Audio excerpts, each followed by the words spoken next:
नमस्कार, दिल्ली न्यूज में आपका बहुत बहुत स्वागत है। चलिए देखते हैं आज की 15 फटाफट बड़ी खबरों को। 25 जून अब कहलाएगा संविधान हत्या दिवस। केंद्र सरकार ने अधिसूचना जारी कर 25 जून को संविधान हत्या दिवस घोषित किया है। गृह मंत्री अमित शाह एक्स पर पोस्ट कर यह जानकारी दी, जिस पर प्रधानमंत्री नरेंद्र मोदी ने प्रतिक्रिया दी है। पीएम मोदी ने कहा, 25 जून को संविधान हत्या दिवस के रूप में मनाना इस बात की याद दिलाएगी कि जब भारत के संविधान को कुचला गया था तो क्या हुआ था।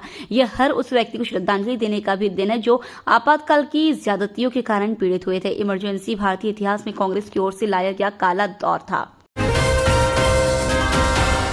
सीएम केजरीवाल को राहत नहीं, राउत रेवेन्यू कोर्ट ने 25 जुलाई तक बढ़ाई न्यायिक हिरासत। अदालत ने आबकारी नीति से जुड़े भ्रष्टाचार मामले में मुख्यमंत्री अरविंद केजरीवाल की न्यायिक हिरासत शुक्रवार को 25 जुलाई तक बढ़ा दी, जिसकी जांच सीबीआई द्वारा की जा रही है। केजरीवाल को विशेष न्यायाधीश कावेरी बावेजा के समक्ष वीडियो कॉन्फ्रेंसिंग के जरिए पेश किया गया।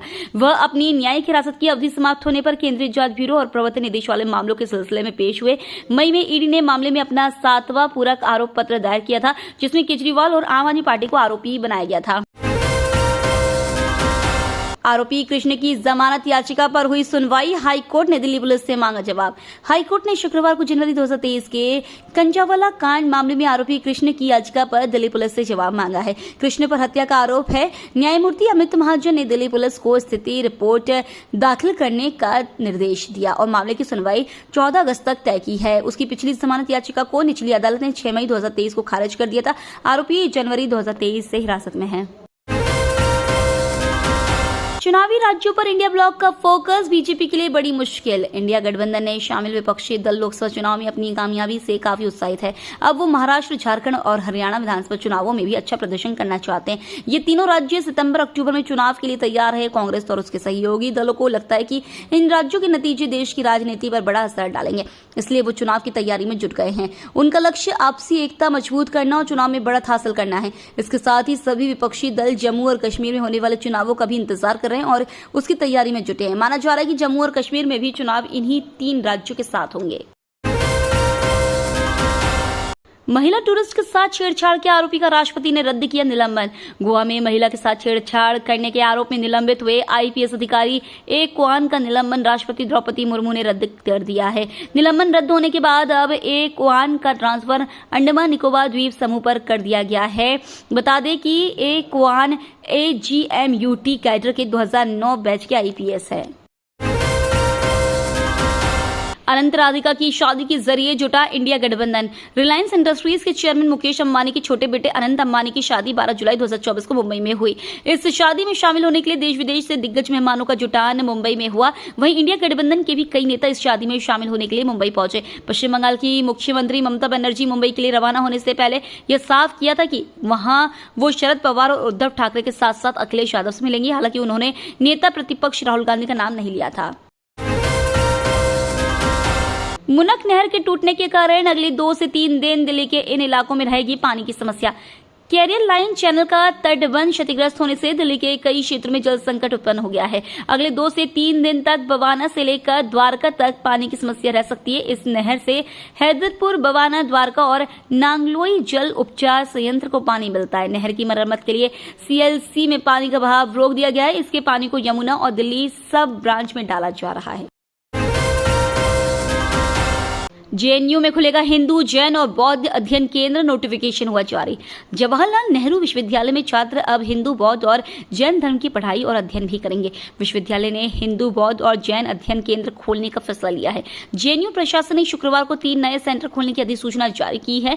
इसके मुताबिक school of Sanskrit and Indic studies के तहत यह तीनों सेंटर खोलने का फैसला लिया गया है। यह centre for Hindu studies, centre for Buddhist studies और सेंटर फॉर जैन स्टडीज होंगे। अरविंद केजरीवाल के सहयोगी विभव कुमार को हाईकोर्ट से झटका। स्वाति मालीवाल से कथित मारपीट मामले में मुख्यमंत्री अरविंद केजरीवाल के सहयोगी विभव कुमार को दिल्ली उच्च न्यायालय से झटका लगा है।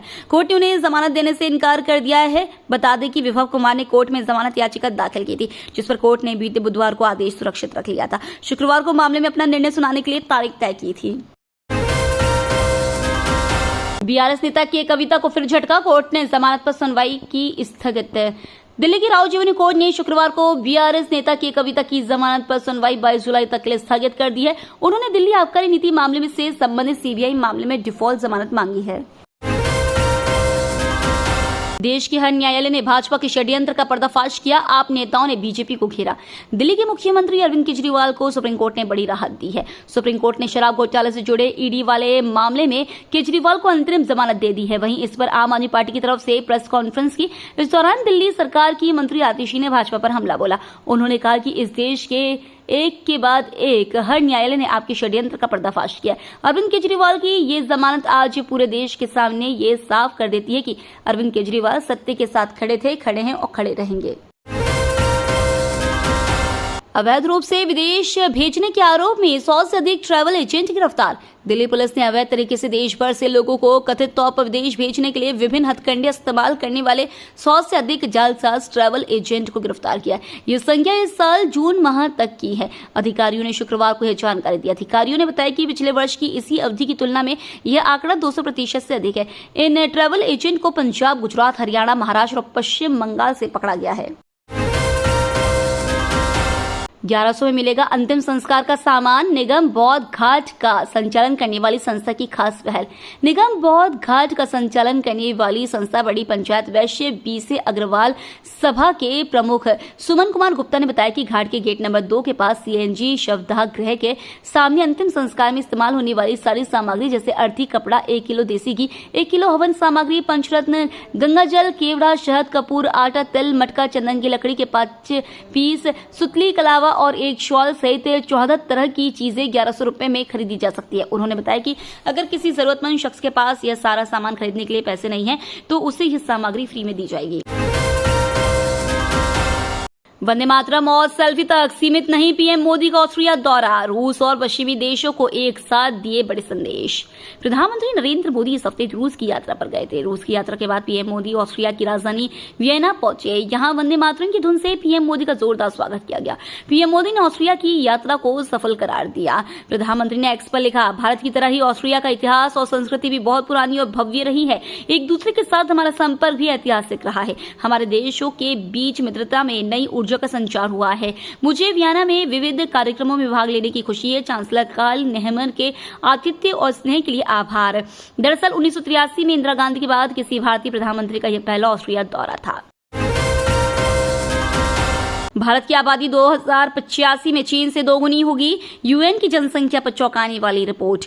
जनसंख्या पर संयुक्त राष्ट्र की एक चौंकाने वाली रिपोर्ट सामने आई है। रिपोर्ट के अनुसार साल 2100 तक भारत की आबादी लगभग 1.5 अरब हो जाएगी, जो चीन की 633 करोड़ की आबादी से दोगुनी से भी ज्यादा होगी। ये आंकड़े बताते हैं कि आने वाले सालों में भारत के पास बहुत बड़ी जनसंख्या होगी, जो देश के विकास में मददगार हो सकती है। रिपोर्ट में यह भी कहा गया है कि साल 2085 तक भारत की आबादी चीन की आबादी से दोगुनी हो जाएगी और अंतर आगे और बढ़ता चला जाएगा।